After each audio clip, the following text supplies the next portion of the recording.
Hello दोस्तों, मैं writer Surajpal Surya आपके अपने YouTube channel Bhojpuri lyrics writer में बहुत बहुत स्वागत करता हूं। दोस्तों, आज मैं फिर से सावन का एक गीत लेके आया हूं जो कि बहुत अच्छा सॉन्ग है और ये ट्रैक लहंगा लखनऊआ पे है। खेसारी जी का गाना है, आप लोगों ने सुना होगा।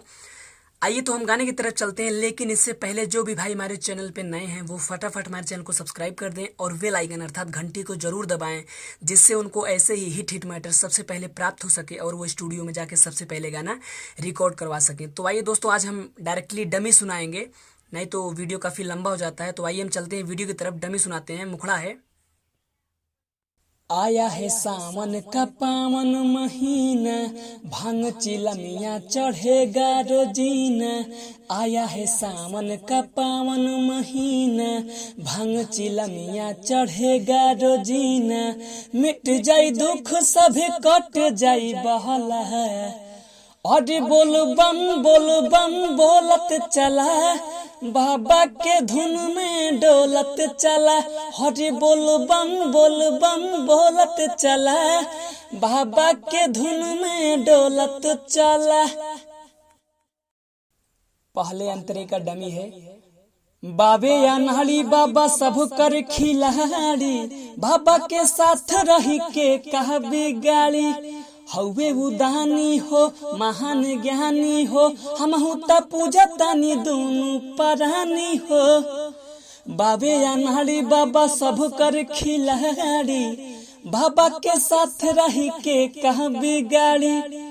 दुखियन गरीबन के करे उता भला, अरे बोलो बम बोलत चला, बाबा के धुन में डोलत चला।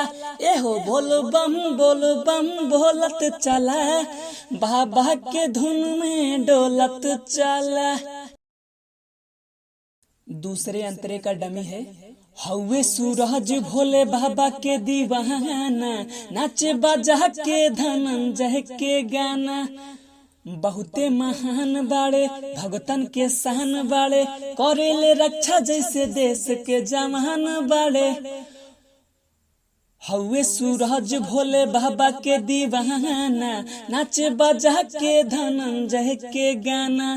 भंगिया धतूरा गांजा सभे माला, अरे बोल बम बोलत चला, बाबा के धुन में डोलत चला।